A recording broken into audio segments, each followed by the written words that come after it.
तो अब हम देखने जा रहे हैं गामा डिस्ट्रीब्यूशन, जिसमें फंक्शन है हमारा lambda raise to r divide by gamma r into x raise to r minus one into e raise to minus lambda x. ठीक है, ये हमारा फंक्शन है। इसमें अगर हम r इक्वल टू 1 रख देंगे तो इससे हमें मिल जाएगा एक्सपोनेंशियल फंक्शन। ठीक है, एक्सपोनेंशियल फंक्शन अगर बनाना हो तो r की जगह पे 1 रख देना, तो एक्सपोनेंशियल डिस्ट्रीब्यूशन का फंक्शन बन जाएगा। तो इसमें हमारा गामा डिस्ट्रीब्यूशन में मीन क्या होता है, ई ऑफ एक्स यानी mu r by lambda. Variance क्या होता है, r बाय लैम्बडा स्क्वायर, और स्टैंडर्ड डेविएशन होता है under root r divide by lambda. Gamma n कैसे फाइंड करना होता है, n-1 उसका फैक्टोरियल, और इसमें ये रूल अप्लाई होने वाला है, चेन रूल अप्लाई होने वाला है। ठीक है, तो हमारा पहला क्वेश्चन है, given a gamma random variable x r equal to 3 lambda equal to 2, find the mean variance and probability of x less than equal to 1.5 years. ठीक है, पहले तो हम जो दिया गया है वो लिख देंगे, और ये जो हमारा गामा का फंक्शन है उसके अंदर r और लैम्बडा की वैल्यू पुट कर देंगे, और इसमें यहाँ पे सिंप्लीफाई करेंगे, और गामा 3 की वैल्यू क्या होगी, 3 माइनस 1 2 का फैक्टोरियल यानी 2 ही होगा। तो इससे हमें फंक्शन मिल जाएगा 4x square e raise to minus 2x। हमें मीन फाइंड करना था ना, तो r अपॉन लैम्बडा रखेंगे और जो भी वैल्यू हमें दी गई है वो पुट कर देंगे। वेरिएंस में क्या है, r अपॉन लैम्बडा स्क्वायर, तो इसमें हमें वैल्यू पुट करने के बाद आंसर मिल जाएगा। हमें फाइंड करने के लिए कहा था कि less than equal to 1.5 year, यानी 1.5 ईयर से कम, यानी 0 to 1.5 fx dx, और हमारा फंक्शन यहाँ पे हमें लिख देना है। ठीक है, ये हमारा फंक्शन है ना, ये अब हमारा फंक्शन है, ये यहाँ पे लिख देना है। मैंने 4 बाहर डायरेक्ट कॉमन निकाल लिया है। अब इसके ऊपर चेन रूल अप्लाई करने से पहले हमें वो अरिथमेटिक और LIAT वो अप्लाई करना होता है ना। तो यहाँ पे जो हमारा गामा डिस्ट्रीब्यूशन है उसमें जो भी हमारा पहला टर्म रहता है वो अरिथमेटिक ही रहता है, और जो सेकंड टर्म रहता है वो एक्सपोनेंशियल ही रहता है। तो सीधा हम UV अप्लाई कर रहे हैं इस पर। फॉर एज इट इज़, ये तो एज इट इज़ ही रहेगा। इसका इंटीग्रेशन माइनस इसका जो भी पावर रहता है वही डिनोमिनेटर में आता है, माइनस एक्स स्क्वायर का डिफरेंशिएशन हो जाएगा 2x, फिर वापस इसका इंटीग्रेशन, कुछ नहीं करना है, सिर्फ -2 है वो वापस डिनोमिनेटर में आ जाएगा, जो मल्टीप्लाई होके 4 हो जाएगा। फिर 2x का वापस डिफरेंशिएशन हो जाएगा 2, और इसका इंटीग्रेशन वापस -2 नीचे मल्टीप्लाई होगा। फिर क्या करेंगे हम, 1.5 और 0 लिमिट अप्लाई कर देंगे।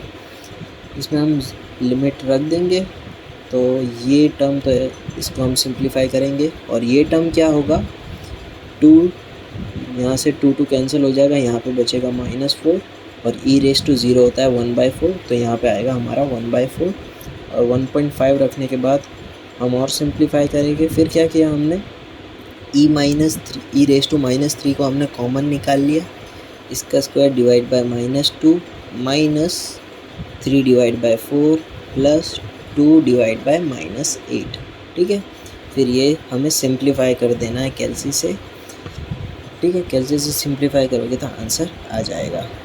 सेकेंड क्वेश्चन है, the consumption of milk in a city in excess to 20,000 litre is approximately distributed as a gamma variate with parameters lambda equal to 1/10,000, r equal to 2. The city has a daily stock of 30,000 liter. What is the probability that the stock is insufficient on a particular day? यानी ये क्या बोल रहे हैं कि daily जो 20,000 litre का consumption होता है, और डेली का स्टॉक है इनके पास 30,000 का, और प्रोबेबिलिटी क्या होगी कि किसी दिन ये जो स्टॉक है वो कम पड़ जाएगा। ठीक है, वो हमें फाइंड करना है। पहले हम लैम्बडा और आर लिख देंगे, और इसको हम हमारे गामा फंक्शन में पुट करके हमें इसको सिंप्लीफाई कर देंगे। ठीक है, इस तरह से हमने सिंप्लीफाई किया है।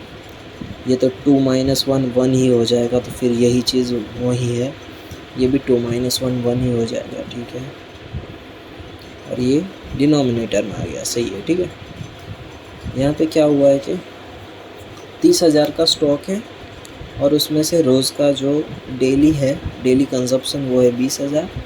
तो फिर उसमें से हम माइनस कर देंगे तो बचेगा 10,000। व्हाट इज़, फिर हमें इनसफिशिएंट स्टॉक किस लिए मिलेगा? अगर जो 10,000 बचा है वो भी हम अगर यूज़ कर लेंगे तो हमें इनसफिशिएंट हो जाएगा स्टॉक। तो इसके लिए हमने 10,000 टू इन्फिनिटी यानी ग्रेटर देन 10,000 रखा है और 10,000 टू इन्फिनिटी जाएगा हमारा लिमिट। फिर हम क्या करेंगे, फंक्शन रखेंगे। फंक्शन रखने के बाद हम यहाँ पे क्या किया है, हमने 1/10,000 रेज़ टू पावर 2 जो था उसको हमने लिख दिया है एज अ 10 रेज़ टू 8, और यहाँ पे भी जो 10,000 था उसको लिख दिया as a 10 raise to 4। Function यहाँ पे हमारा क्या बच रहा है, x और एक्सपोनेंशियल वाला टर्म, ठीक है। फिर अब क्या करेंगे, हम चेन रूल अप्लाई करेंगे, x एज इट इज़, इसका इंटीग्रेशन, यही जो पावर में है वही डिनोमिनेटर में, -1, x का डिफ्रेंशिएशन अब तो 1 हो जाएगा, बस इतना ही था। फिर यही पावर वापस हम डिनोमिनेटर में लिखेंगे, इसके लिए हम इसको एज अ स्क्वायर लिख दिया है। फिर हम लिमिट अप्लाई कर देंगे। लिमिट अप्लाई करने के बाद जो भी इन्फिनिटी वाला टर्म है वो तो हमारा हो जाएगा 0। अब यहाँ पे देखना, ये जब मैं x = 10 रेज़ टू 4 रखता हूँ, पहले ये माइनस हम अंदर दे दे तो ये प्लस हो जाएगा और ये भी प्लस हो जाएगा, ठीक है। ये 10 रेज़ टू 4 है और ये प्लस हो गया है ना, ठीक है। तो ये रहेगा 10 रेज़ टू -4, इसको भी मैं 1/10 रेज़ टू -4 के रूप में लिख सकता हूँ। तो ये हो जाएगा 10 रेज़ टू -8। और यहाँ पे क्या हो रहा है कि एक्सपोनेंशियल के अंदर यहाँ पे लिखा है कि 10 रेज़ टू -4 इंटू 10 रेज़ टू 4। तो ये क्या है, ये 10 रेज़ टू 4 है और ये 10 रेज़ टू -4 है ना, उसको हम लिखेंगे एज अ 1/10 रेज़ टू 4। तो 10 raise to 4 10 raise to 4 cancel, तो ये बचेगा 1, इसके लिए e रेज़ टू -1। इसमें क्या होगा, सेम वही चीज़ है, ये तो स्क्वायर की वजह से ये प्लस हो गया है और इसकी पावर हो चुकी है 8। इसमें भी सेम वही चीज़ लिख सकेंगे कि नहीं इसमें, यानी इसमें क्या है कि 10 रेज़ टू 4 है ना, उसको हम एज अ लिखेंगे, ये इसकी पावर में लिख रहा हूँ, ठीक है। 10,000 डिवाइड बाय कहाँ है, ठीक है। और ये जो होता है वो 1/10,000 होता है, ठीक है। ये 1/10,000, तो 10,000 कैंसिल, तो फिर बचेगा क्या, 1 बचेगा सिर्फ, ठीक है। इसके लिए यहाँ पे e रेज़ टू -1 आ रहा है आंसर। फिर यहाँ से हमने क्या किया, 10 रेज़ टू -8 हमने कॉमन निकाल लिया है।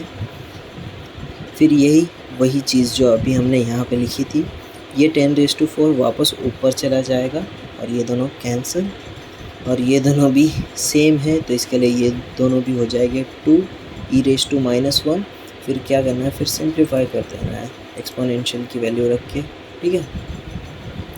तीसरा क्वेश्चन है, in a certain city the daily consumption of electric power in millions of kilowatt hours can be treated as a RV having a gamma distribution function, ये lambda और R है। if the power plant of this city have a daily capacity of 12 million kilowatt hours, what is the probability that this power supply will be indicate on any given day, यानी ये cut हो जाएगी, power cut हो जाएगी, ठीक है। Lambda लिख दिया हमने, फिर आर लिख दिया है, फिर हमारा जो गामा फंक्शन उसके अंदर वैल्यू पुट करती है, ये गामा 3 हो जाएगा 2 फैक्टोरियल, यानी 2 की वापस पावर +1 हो जाएगी, इसके लिए यहाँ पे 16 लिखा है, ये भी सही है, ये भी सही है, ठीक है। तो यहाँ पे मैंने 12 क्यों लिखा है, क्योंकि यहाँ पे 12 मिलियंस लिखा है, मिलियंस में कितने ज़ीरो होता है वो भी नहीं पता ना, इसके लिए डायरेक्ट 12 लिख दिया है, इसके लिए 12 लिखा है हमने, मिलियंस का कोई लेना देना नहीं है, 12 लिखा था, इसके लिए हमने यहाँ पे एज अ लिमिट ली है 12। और मैंने क्या किया, ये 1/16 है, उसको मैंने वापस कॉमन निकाल लिया।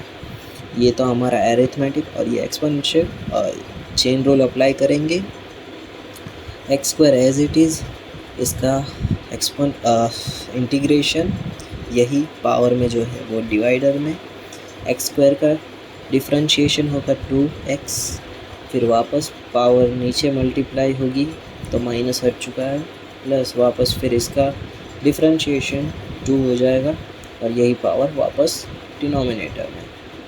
एक बार इन्फिनिटी अप्लाई करेंगे और एक बार 12 अप्लाई करेंगे। इन्फिनिटी वाला टर्म तो ज़ीरो हो जाएगा, 12 अप्लाई करो, इसका स्क्वायर ये भी सही है, ठीक है। ये सब सिंप्लीफाई करना तो आंसर आ जाएगा तुम्हारा, ठीक है, 6196, ठीक है। यहाँ पे हमारा गामा डिस्ट्रीब्यूशन भी ख़त्म। गामा डिस्ट्रीब्यूशन में हमने कितने 3 क्वेश्चन किए हैं, ठीक है।